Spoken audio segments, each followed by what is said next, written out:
Welcome to the Green Urbanist, the Urbanism and Sustainability podcast. I'm Ross. Today's episode is about zero carbon, making sense of the confusing and conflicting arguments around the concept and asking, what does a zero carbon world look like and what role do urbanists have in achieving this? Last year, the UK government signed into law that it would reduce its greenhouse gas emissions to zero by 2050. Yet for many people, this is not soon enough, and the recent major demonstrations by climate activists around the world has brought zero carbon into the media spotlight. The question is, what does zero carbon really mean, and how do we get there? There are many different ideas about this.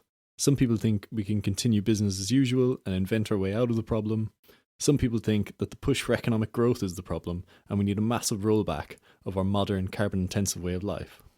Because nobody has reached zero carbon before, there's no roadmap, no accepted way of achieving it. In fact, there is likely many different paths to zero carbon, and these would vary between each country and each organisation. What I would like to present today is just one scenario for the United Kingdom reaching zero carbon, put forward by the Centre for Alternative Technology in Wales, also known as CAT, in their report titled Zero Carbon Britain. This report takes a very balanced approach and comes up with a realistic solution for achieving this goal. Again, it is not the only way, but it has been really helpful in shaping my understanding of everything that needs to happen to reach net zero. And although the focus is on Britain, there are lessons in here for other countries too. You can read the full report at cat.org.uk. I have no affiliation with CAT, I'm just a fan. So I cover a lot of different topics in this episode in a very general way. The idea is to start with an overview to show you how the jigsaw pieces fit together. Then, in subsequent episodes, I will deep dive into specific topics to better understand their role.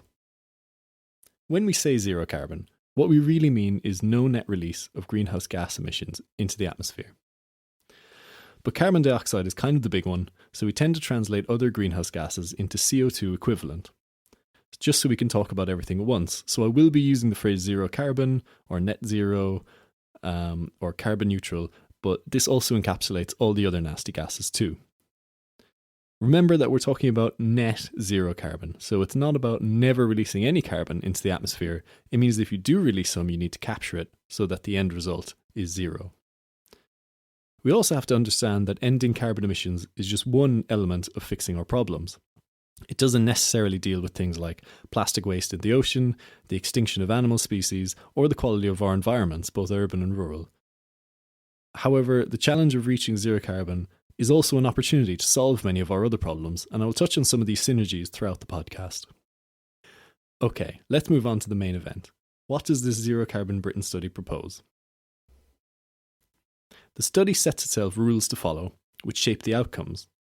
The key ones to remember are to only use technology that is available now and currently in use, or that has been demonstrated to work.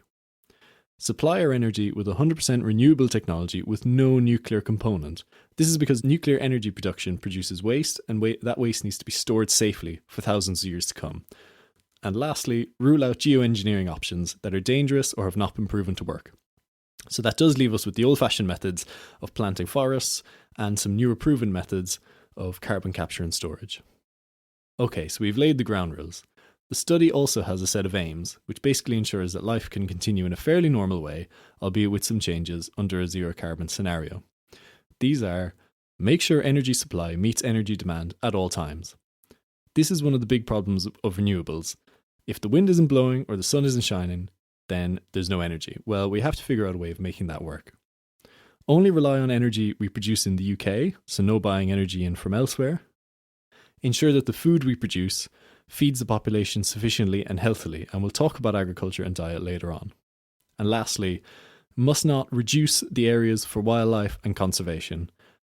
So, actually, the solution for achieving net zero in the UK, as put forward in this report, is relatively simple. There are 3 stages. 1, power down, which means reduce energy use. 2, power up, which means switch to renewables. And 3, land use change. I'm going to present a simplified version and focus on the aspects that urbanists and designers will be most interested in. So, stage 1, power down.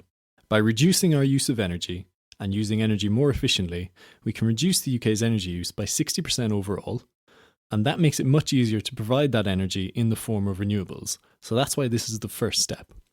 The two big ones we can go after are energy associated with transport and with buildings. Transport is 40% of UK energy use, and fully half of that is for road transport, with aviation and freight being the other two big contributors. In reducing these emissions, there is a behaviour change element and a technological element.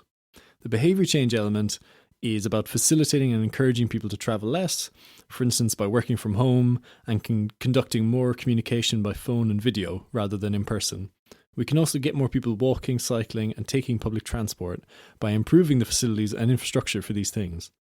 The report also promotes the need for carpooling to reduce the total number of cars on the road. So as urbanists, we need to push for the principles of good urbanism, compact cities with friendly streets that people want to walk and cycle on, and reliable, enjoyable public transport. There is likely a carrot and stick element to this, for instance through congestion charging or parking levies to discourage people from driving. Now, the assumptions behind how much behaviour change you can get are actually really sensible. The report assumes that the distance travelled per person reduces by 13%. Public transport use increases by 14%, car travel reduces by about 20%. There's nothing hugely drastic here. It's totally within the realms of possibility to achieve this with concerted effort over the next 10 years. The technological side of this is the shift to all vehicles being electric. Now, this is going to happen anyway. It's written into law in many countries now that at a certain time, non-electric vehicles can no longer be sold. So it's really just a question of when. The other big challenge, however, is aviation, because planes not only run on fossil fuels, but they burn them high in the atmosphere, where the effects are even worse. There doesn't seem to be any viable electric planes on the horizon, so the solution here is to switch to using biofuel and synthetic fuel, which can be produced in a carbon neutral way. I'll discuss this more in the next section on energy provision. The next big contributor that we can target is energy use in buildings.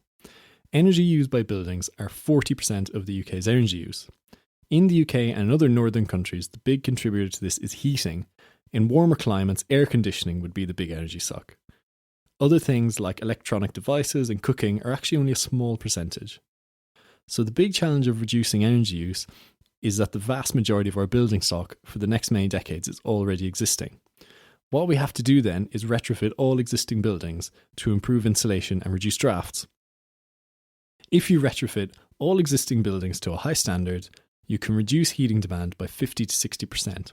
Now, of course, it will be hugely expensive and logistically mind-boggling. We're talking about a nationwide government-subsidised scheme for systematically retrofitting every single house, office and shop in the country. But the gains you get are that you have to invest less in renewable energies down the line because you just need less energy overall. And you also get a synergy here in that you increase the quality of life and health for vulnerable people who can't afford to heat their homes adequately. As for new buildings, the study proposes that they should be passive house as standard. Some people would think that is outrageous, but the fact is, if you build a poorly performing building now, then someone will just have to retrofit it in 10 years' time. So it pays to get ahead of this. If you do all of this, you can reduce energy demand for buildings by 47%. So those are the headlines from the power down element of this plan. There are lots more details in the report, including some stuff on industry that I haven't gotten into, but I'll let you dig into that if you want to. We're moving on to stage 2 of the Zero Carbon Britain strategy, and this is power up, which means switching to renewables. So in stage 1, we drastically reduced the amount of energy we need, and now it's much more feasible to supply all that energy with renewables. Let's start by saying that 80% of the UK's greenhouse gas emissions are from burning fossil fuels. That puts in perspective how pressing it is to decarbonise the grid. Most of our energy mix is oil, natural gas, and a little bit of coal. Nuclear energy contributes a good chunk, but one of the rules of this study is to get rid of nuclear because it has its own set of problems. Currently, less than 5% of our energy mix is from wind, solar, and marine renewable energy sources.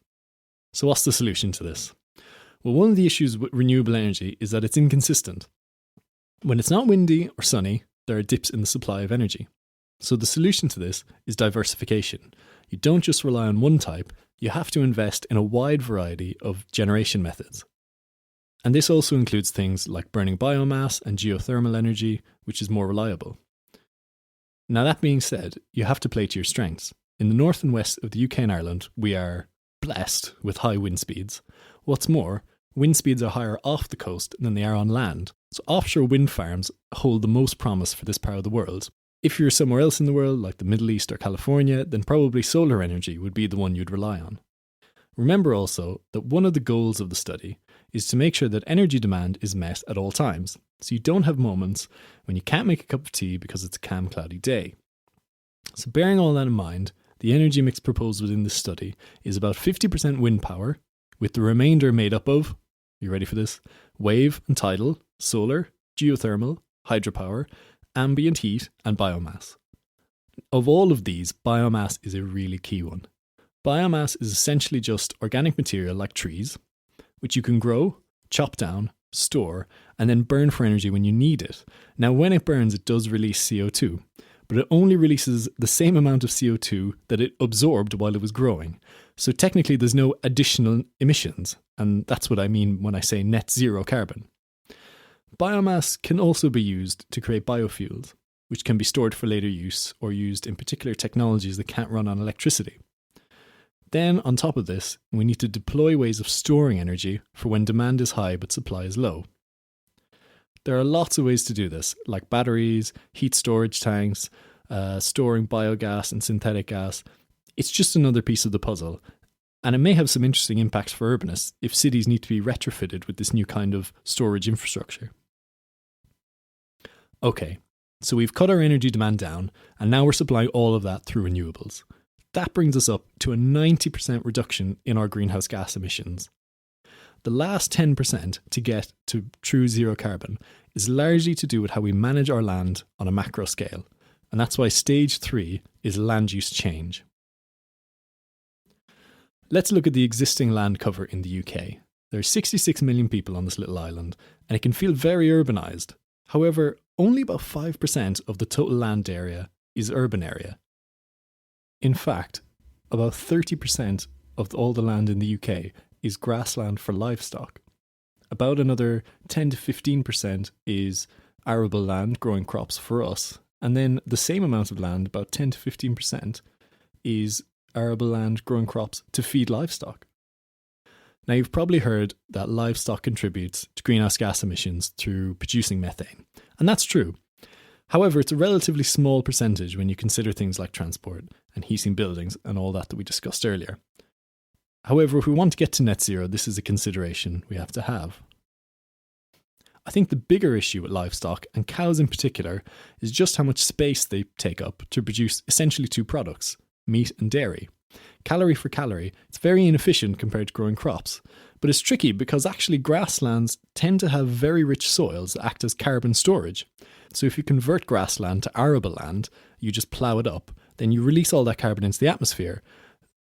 Another issue is that the land cover in the UK has become so monocultural that we've seen huge losses in habitat and biodiversity.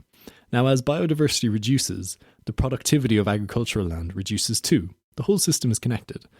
So we need to be expanding the amount of unmanaged land for wildlife and biodiversity, not just because it's a good thing to do in and of itself, but it also increases our own food security. Another issue is that as part of our renewable energy strategy, we want to grow biomass. We need to find land to do that. And something else we want to do is to plant trees and restore peatlands to sequester carbon, to offset some of the emissions we'll still have to get us to net zero. So, taking all that into account, it's clear that we need to make some room for these necessary things. And the thing that's taking up so much space on the island of Britain is land for livestock. So what the study calculates is that we should reduce the land for livestock by 75% and convert that to land for growing biomass, for planting forests, restoring peatland for carbon capture, and rewilding some land for the purpose of biodiversity. Remember earlier I said that we use as much cropland to grow feed for livestock as we do to grow crops for ourselves?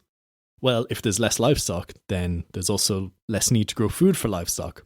So we can make use of some of that land, a lot of that land, to grow food for us, making the UK more self-reliant when it comes to food and reducing the need to import things like fruit and vegetables, which have a large carbon footprint.